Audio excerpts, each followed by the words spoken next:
70 में से 70 फोड़ना चाहते हैं। तो यहाँ पर देखिए सबसे पहले हम बहुविकल्पीय प्रश्नों से शुरुआत करेंगे, क्योंकि आपका 20 बहुविकल्पीय प्रश्न ही शुरुआत में पेपर में होगा। तो यहाँ पर देखिए सबसे पहला जो आपका बहुविकल्पीय प्रश्न पूछा गया है वो क्या पूछा गया है, ये देखिए, महिलाओं में जेंडर यानी भेदभाव संबंधी मुद्दा है। पहला सबसे फर्स्ट में आपका क्वेश्चन क्या पूछा गया है, और इसके 4 ऑप्शंस भी होते हैं।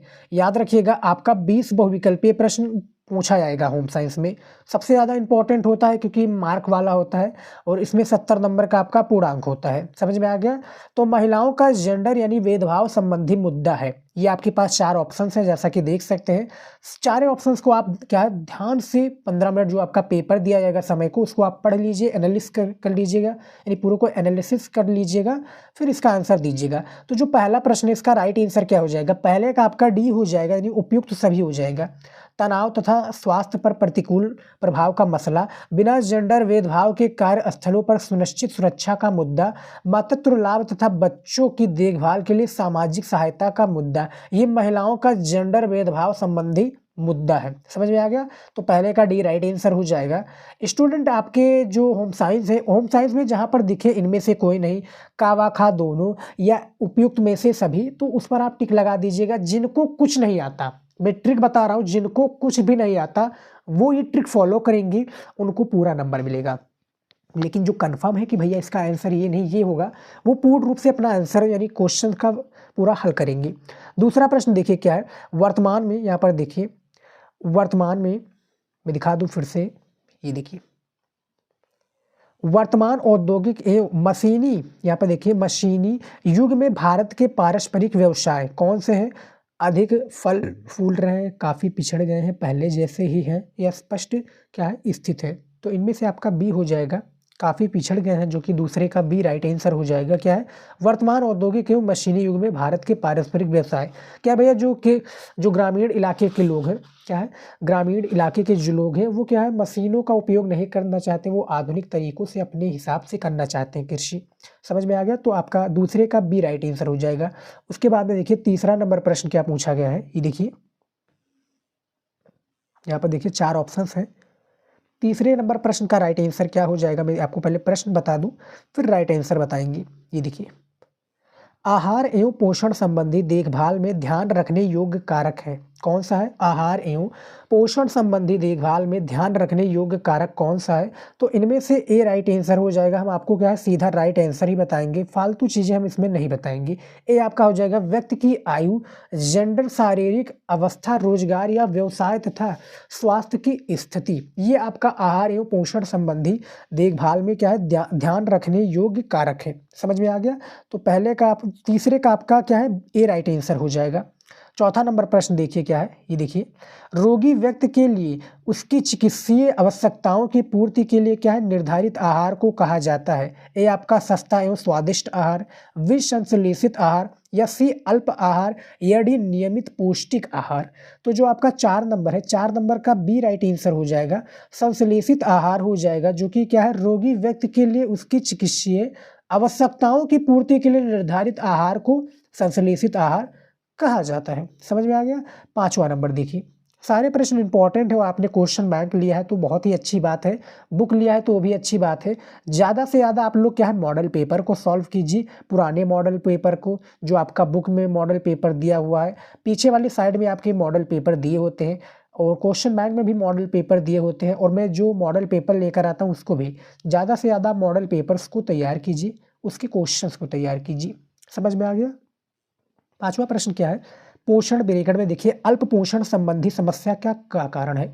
आप पहले विकल्प को देख लीजिए, सारे विकल्प को देख लीजिए, आंसर आपको पता है तो एक एक मत बताइएगा, आप कॉपी में सबसे पहले लिख लीजिए, इस तरह से बताइएगा। 20 इंटू, जैसे मैं आपको क्या है मान लीजिए मैं 20 क्वेश्चन बता रहा हूँ तो 20 इंटू जैसे आपका 17 सही है तो 20 इंटू 17 इस तरह से लिख दीजिएगा।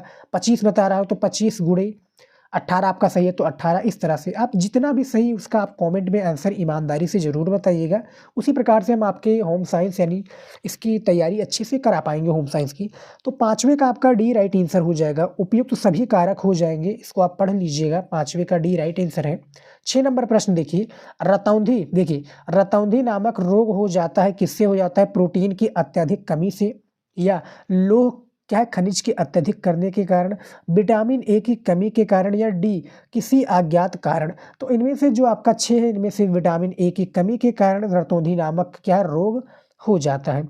7वां प्रश्न देखिए क्या है, 7वां प्रश्न यहाँ पर देखिए क्या है, खाद्य प्रौद्योगिकी को प्रारंभ करने का श्रेय किसे आता है, न्यूटन को, निकोलस एप्पल्ट को, या कोलंबस को, या एक और है यहाँ पर देखिए, एक और है किसी अज्ञात व्यक्ति को। तो यहाँ पर 7वें का आपका बी हो जाएगा, क्या हो जाएगा 7वें का बी, निकोलस एप्पल्ट। यहाँ पर देखिए मैं नाम सही पढ़ रहा हूँ तो कमेंट में ज़रूर बताइएगा, निकोलस एप्पल्ट हो जाएंगे, जो कि खाद्य प्रौद्योगिकी को प्रारंभ करने का श्रेय इन्हीं को जाता है। 8वां प्रश्न देखिए क्या है, हिम शीतित मटर, हिम शीतित सब्जियां, निर्जलित मटर एवं क्या है, निर्जलित सब्जियां तथा डिम्बाबंद क्या है, डिम्बा बंद फल किस वर्ग का खाद है, विनिर्मित खाद, संरक्षित खाद, फार्मूलाबद्ध खाद, या कारमूलक खाद। तो 8वें का आपका बी राइट आंसर हो जाएगा, संरक्षित खाद हो जाएगा राइट आंसर, 8वें का बी करेक्ट आंसर है। 9 नंबर प्रश्न देखिए क्या है, खाद्य पदार्थों में दिखाई देने वाला जैविक संकट में है, क्या है, कृमि है, इल्ली है, घुन है, या ये सभी। तो 9 का आपका इन चारों में से राइट आंसर क्या हो जाएगा बताइएगा। 9 नंबर प्रश्न का डी राइट आंसर हो जाएगा, यानी कृमि भी है, उसके बाद में इल्ली भी है, घुन भी है, ये खाद्य पदार्थों में दिखाई देने वाला जैविक संकट में है। समझ में आ गया। 10 नंबर प्रश्न देखिए क्या है, खाद्य मानकों, गुणवत्ता, शोध और व्यापार से संबद्ध संस्थान है, खाद्य मानकों, गुणवत्ता, शोध और व्यापार से संबद्ध संस्थान है, क्या है। यहाँ पर देखिए 4 आपके पास विकल्प है, ऑप्शंस है, इनमें से आपका 10 नंबर का डी राइट आंसर हो जाएगा। क्या हो जाएगा यहाँ पर देखिए, ये पढ़ लीजिएगा आप सारे को। 11 नंबर प्रश्न है, प्रारंभिक बाल्यावस्था को समानता कितने भागों में क्या है बांटा जाता है। जो प्रारंभिक बाल्यावस्था है, समानता क्या है 2 भागों में बांटा जा सकता है। समझ में आ गया, 2 भागों में प्रारंभिक बाल्यावस्था को है बांटा जा सकता है। तो 11 का आपका सी राइट आंसर हो जाएगा।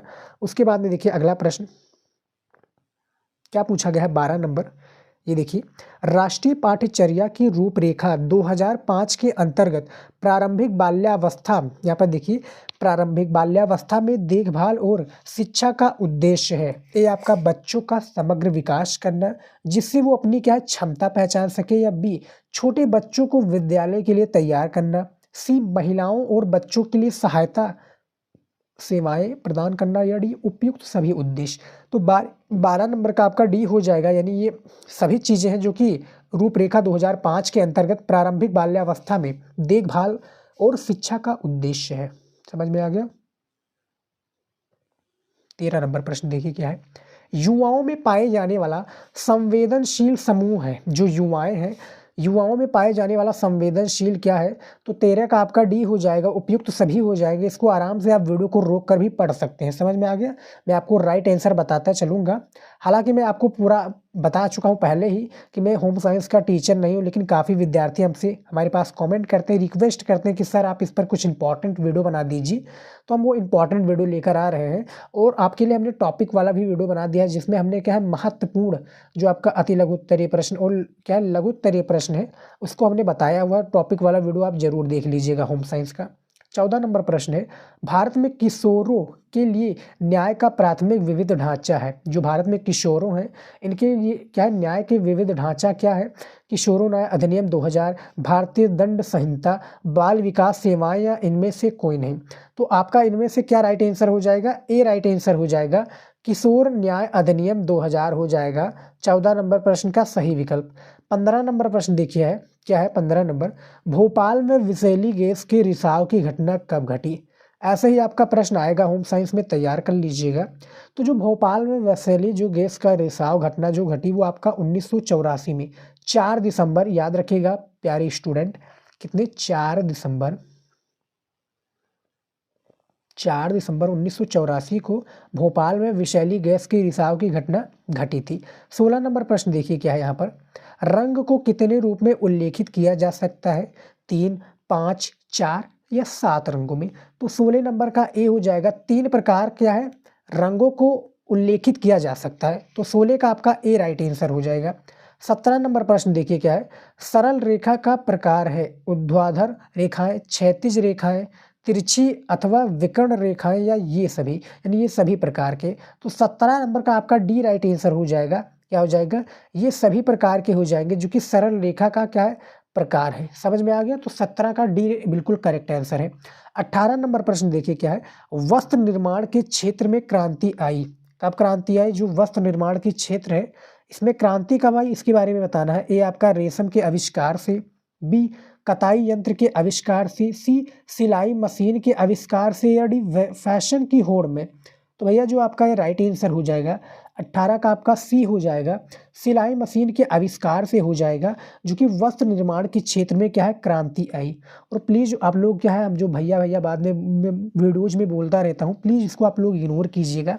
एक प्रकार से कहते हैं ना, आदत लग जाती है, तो ये आदत हो गई है। तो आप लोग होम साइंस के स्टूडेंट हैं, काफ़ी विद्यार्थी जो हैं इसमें क्या है, लड़कियां ही अधिकतम पढ़ती हैं होम साइंस। तो आप लोग भी लड़कियां हैं, एक प्रकार से क्या है, स्टूडेंट है हमारी। तो 19 नंबर प्रश्न देखिए क्या है। वस्त्रों की निर्जल धुलाई या शुष्क, यहाँ पर देखिए वस्त्रों की जो निर्जल धुलाई या शुष्क धुलाई होती है किस रूप में? ये सामान्य रूप से घरों में व्यवस्थित क्या ड्रगलिंग मशीनों द्वारा या धोबियों द्वारा। धोबी घाटों पर पहले क्या होता था? धोबियों द्वारा धोबी घाटों पर होता था। लेकिन जो अब है मॉडर्न तरीका आ गया है, क्या मॉडर्न जो है तकनीक आ चुका है, कह सकते हैं मॉडर्न जमाना आ चुका है देहाती भाषा में। तो आंसर भी हो जाएगा 19 नंबर का, क्या है? व्यवस्थित ड्राई क्लीनिंग मशीनों द्वारा होता है कपड़ों की अच्छे से धुलाई। मैं भी इसी से करवाता हूँ। 20 नंबर है। शुष्कों में क्या है? शुष्कों में कितने परिचालन होते हैं? 2, 4, 3, 7। तो 20 नंबर का आपका ए राइट आंसर हो जाएगा। 2 होते हैं इसमें क्या है? परिचालन। 21 नंबर प्रश्न देखिए क्या है। क्या है? होटल में प्रदान की जाने वाली सेवाओं में अति अनिवार्य है, कौन सी है? ए आपका गीत संगीत की सेवा, बी स्वच्छता एवं सफाई, सी आपका क्या है? दूर संचार की सुविधा, या डी चिकित्सा सुविधा। तो भैया जो होटलों में क्या है प्रदान की जाने वाली जो सेवाएं अति अनिवार्य है, वो कौन सी अनिवार्य है? स्वच्छता एवं सफाई। भैया आपके होटल में क्या है? स्वच्छता एवं सफाई होगा तभी आकर कस्टमर क्या है रूम रेंट पर लेगा, वो रहेगा होटल में आपका क्या है, होटल अच्छा खासा चलेगा। 22 नंबर प्रश्न देखिए क्या है। यहाँ पर देखिए, निम्न में से अतिथियों के आगमन पर उनको पंजीकरण डेस्क तक पहुंचाया जाना है। निम्नलिखित जो अतिथियों हैं इस पर आगमन पर उनको पंजीकरण डेस्क तक कौन पहुंचाना या पहुंचना है?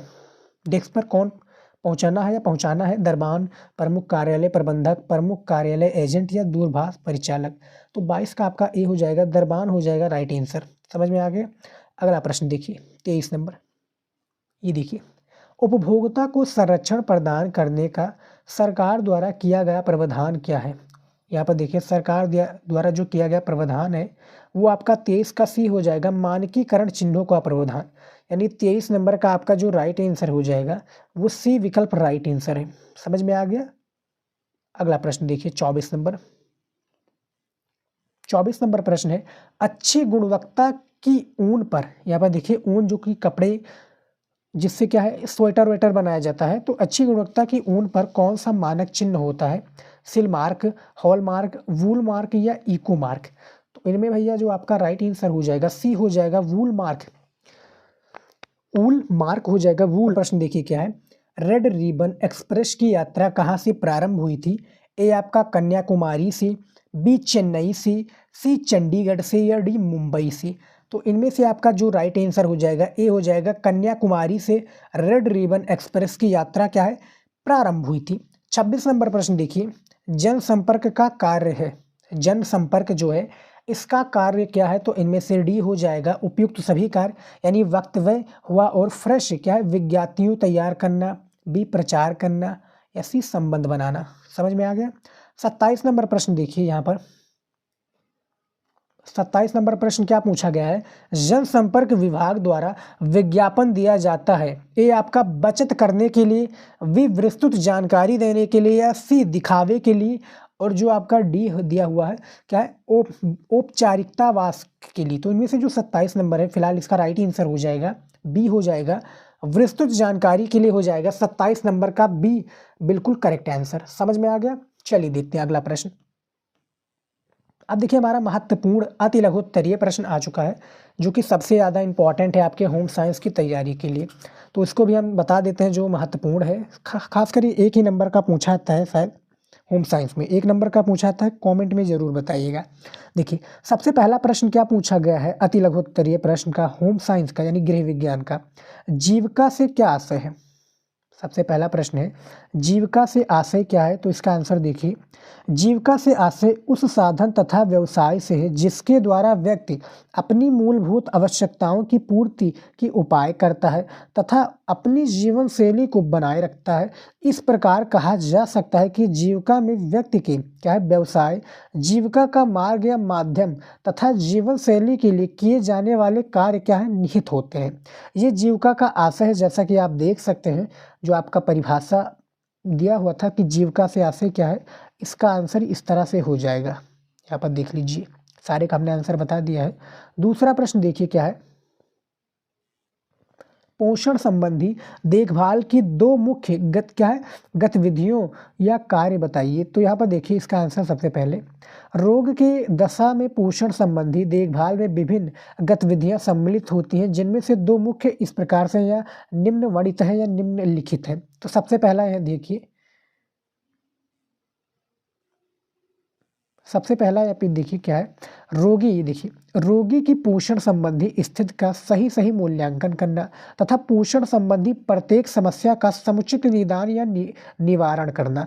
ये आपका हो गया सबसे पहला एक प्रकार से क्या है गतिविधियाँ। दूसरा गतिविधियाँ ये देखिए प्यारे विद्यार्थी क्या है, ये देखिए रोगी की पोषण संबंधी आवश्यकताओं को पूरा करने के लिए पोषण संबंधी हस्तक्षेपों की समुचित योजना बनाना तथा उनकी क्या है वरीयता या प्राथमिकता को निर्धारित करना। ये पोषण संबंधी देखभाल की क्या है दो मुख्य गतिविधियां हैं। तीसरा प्रश्न देखिए क्या है, विटामिन ए की कमी के मुख्य परिणाम बताइए। जो विटामिन ए है इसके कमी का मुख्य क्या है परिणाम आपको बताना है। इसका आंसर देखिए क्या है, इसकी कमी के कारण रतौंधी, गुजटीविया तथा यहाँ पर देखिए मैं नाम सही से पढ़ रहा हूँ तो सही से बताइएगा क्या है, रतौंधी, गुजटिवा क्या कुंज किटीवा तथा कार्निया का जीरोसिस नामक रोग हो जाते हैं। छोटे बच्चों, यहाँ पर देखिए बच्चे होंगे, छोटे बच्चों में विटामिन ए की अत्यधिक कमी के परिणाम स्वरूप अंधापन आ सकता है। त्वचा संबंधी रोग, टाटस स्पॉट्स तथा क्या फाइडेक्रम, यहाँ पर देखिए फाइनेड्रमा भी विटामिन ए की कमी के कारण होते हैं। विटामिन ए की कमी का प्रतिकूल प्रभाव दांतों में भी पड़ता है।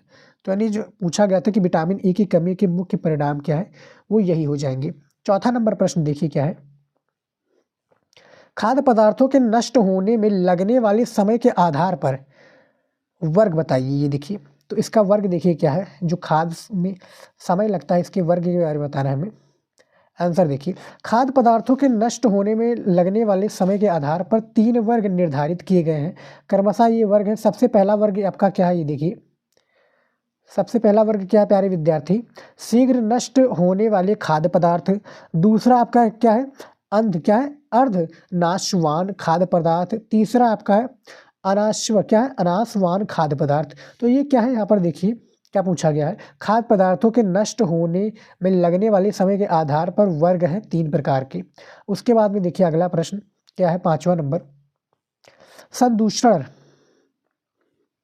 5वां प्रश्न क्या है, सदूषण या खाद्य सदूषण से आप क्या समझती हैं। लड़कियां लोग को बताना है भैया, लड़कियां का ही सब्जेक्ट है, समझ में आ गया। किसी भी खाद्य पदार्थ में संसाधन अथवा भंडारण के समय, यहाँ पर देखिए स्लेश के दिया हुआ समय पहले बाद, हानिकारक अखाद्य अथा क्या है आपत्तिजनक बाह्य पदार्थों का विद्यमान होना संदूषण या खाद्य संदूषण कहलाता है। ये आपत्तिजनक खाद्य पदार्थ रासायनिक सूक्ष्म जीवों अथवा क्या है तनुकारी हो जाते हैं। जो आपका 5वां प्रश्न था वो कुछ इस प्रकार से, इसका आंसर जैसा कि आप देख सकते हैं, ये देखिए इसका आंसर इस तरह से दिया हुआ है आपकी बुक में। हालांकि ये दिया हुआ है बहुत सारे क्वेश्चंस, लेकिन जो इंपॉर्टेंट है वो मैं बता रहा हूँ, और आप भी अपना मेहनत कीजिए, अपने से तैयार कीजिए क्वेश्चन, होम साइंस के जितने भी विद्यार्थी हैं।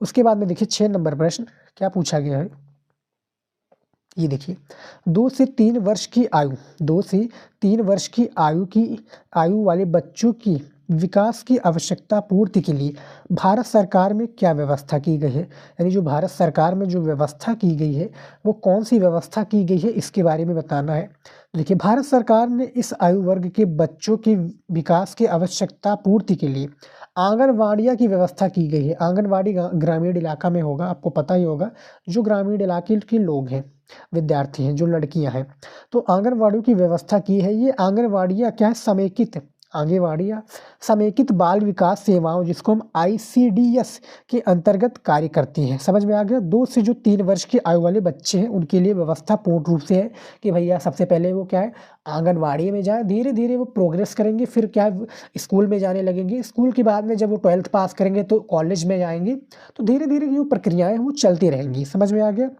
उसके बाद में देखिए 7वां नंबर प्रश्न। 7वां नंबर प्रश्न क्या पूछा गया है कि कुछ युवा क्यों संवेदनशील होते हैं, इसके बारे में बताना है। कुछ युवा जो है कुछ संवेदनशील क्यों होते हैं बताना है। आंसर देखिए, युवाओं में संवेदनशील समूह में होने वाले अनेक कारण हैं। क्या है, जो युवाएं हैं, युवाओं में संवेदनशील समूह में होने के क्या है, अनेक कारण है। सबसे पहला आपका युवा अवस्था में होने वाले शारीरिक और क्या है, जैविक परिवर्तनों में क्या है, सामंजस्य न बैठा पाना। दूसरा है साथियों के दबाव एवं प्रतिस्पर्धा से उत्पन्न तनाव। तीसरा है नशे की लत तथा क्या है, दुर्व्यसन से ग्रस्त होना। ये क्या है, 7वें प्रश्न का राइट आंसर है कि कुछ युवा क्यों संवेदनशील होते हैं। इसके बारे में इसका आंसर है, पूर्ण रूप से इसका आंसर देख लीजिए। ये इसी तरीके से 3 प्रकार के इसके हमने कारण बताए हैं युवाओं में संवेदनशील होने के, देख लीजिएगा। ज़्यादा जानकारी के लिए आप वीडियो को रोक कर भी समझ सकते हैं। उसके बाद में देखिए 8वां नंबर प्रश्न, संतुलन को परिभाषित कीजिए। यानी जो संतुलन है इसको परिभाषित करना है कि इसका आंसर क्या होगा। आंसर देखिए, संतुलन का अर्थ क्या है, शांतिमय या आरामदायक स्थिति से होता है। किसी भी वस्त्र एवं परिधान में संतुलन ऐसा आरामदायक प्रभाव एवं भाव है जो रंगों एवं आकृतियों के केंद्र के चारों ओर रखकर इस प्रकार प्राप्त किया जा सकता है। क्या है, प्राप्त किया जा सकता है कि केंद्र के प्रत्येक ओर एक समान आकर्षण बना रहे। प्रत्येक ओर क्या है, एक समान आकर्षण बना रहे। उसके बाद में देखिए 9 नंबर प्रश्न क्या पूछा गया है। ये देखिए, फैशन चक्र से आप क्या समझते हैं। फैशन आप लोगों को पता ही होगा, आजकल का ये सबसे ज़्यादा दौर है फैशन वाला। तो फैशन से क्या समझते हैं आप लोग, लड़कियां हैं, आपको ज़्यादा ही पता होगा इसके बारे में। तो इसका आंसर देखिए क्या है। फैशन के क्षेत्र में होने वाले बदलाव क्रम को फैशन चक्र के रूप में क्या है, वर्णित किया जाता है। फैशन चक्र के 5 चरण माने जाते हैं। सबसे पहला है शैली की प्रस्तुति, यानी भैया आप किस तरह से इसके बारे में। दूसरा है लोकप्रियता में वृद्धि, लोकप्रियता की पराकाष्ठा। उसके बाद में लोकप्रियता में कमी होना तथा शैली के परित्याग अथवा अप्रचलन। ये क्या है भैया, फैशन चक्र से पूरा बताते हैं कि फैशन चक्र से आप क्या समझते हैं। समझ में आ गया। डिटेल में इसका आंसर आप देख सकते हैं पूरा, जो 7वां नंबर प्रश्न पूछा गया था। अगला प्रश्न देखिए 10 नंबर, देखिए क्या है 10 नंबर प्रश्न। ये देखिए, धुले वास्तव में इस्त्री करने का क्या है, जो धुले वस्त्र है इसको वास्तव में इस्त्री करने के क्या लाभ है। यहाँ पर देखिए वस्त्र हमने नहीं लिखा है, थोड़ा क्या है कंप्यूटराइज में गड़बड़ हो रहा है, तो उसके लिए मैं माफ़ी चाहूँगा आपको। मैं आपको वैसे ही बता देता हूँ। देखिए, धुले वस्त्र वास्तव में इस्त्री करने के लाभ बताइए। तो इसका आंसर देखिए क्या है। ये देखिए, विशेष रूप से पूर्णतया स्वचालित मशीनों में धुले वस्त्रों में काफ़ी अधिक क्या है, सिलवटें पड़ जाती हैं। प्रेस से ये सिलवटें समाप्त हो जाती हैं तथा जहाँ भी आवश्यकता होती है वहाँ क्या है, क्रिज बनाई जा सकती है। इस्त्री किया हुआ वस्त्र अच्छा लगता है तथा पहनने वाले व्यक्ति की क्या है, व्यक्तित्व में भी क्या है, निखार आता है। एक प्रकार से क्या है, जो वस्त्र वाला है धुलाई करेंगे आप, तो धुलाई करने के बाद में क्या है, जो उसमें सिलवटें आ जाती हैं, यानी वो क्या है जगह जगह पर मुड़ जाएगा, क्या है गुमेच जाएगा। आप लोगों को यहाँ देहाती भाषा में गुमेच जाएगा। तो उसको क्या जब प्रेस किया जाता है तो उसका क्या है, कपड़े में क्रिच बन जाता है। उसके बाद में क्रिच बनने के बाद में प्रेस हो जाता है। इस प्रकार से तैयार कर रख दिया जाता है। उसको पूरा मतलब VIP हो जाता है एक प्रकार से। पहनने वाला व्यक्ति एक प्रकार से उस तरह से लगेगा, यानी जेंटलमैन लगेगा जब पहन लेगा। समझ में आ गया। तो धुले वस्त्र इस्त्री क्यों करना है, तो अपने शब्दों में भी इसका आंसर आप दे सकते हैं। ये नहीं कि आप किताबी भाषाओं से दीजिए। आप जितना ज़्यादा एग्जामिनर को सकेंगे उतना ही आपका नंबर पक्का है। समझ में आ गया? तो एग्जामिनर को आप समझाइए, पूरा नंबर बटोर लीजिए। तो यहाँ पर देखिए, इस वीडियो में हमने होम साइंस के जितने भी स्टूडेंट हैं अभी तक चैनल को सब्सक्राइब नहीं किया है तो चैनल को आप लोग सब्सक्राइब कर लीजिए। आर्ट्स के हम सभी सब्जेक्ट की तैयारी कराएंगे, इंग्लिश को छोड़कर बाकी सभी सब्जेक्ट की तैयारी इस चैनल पर हो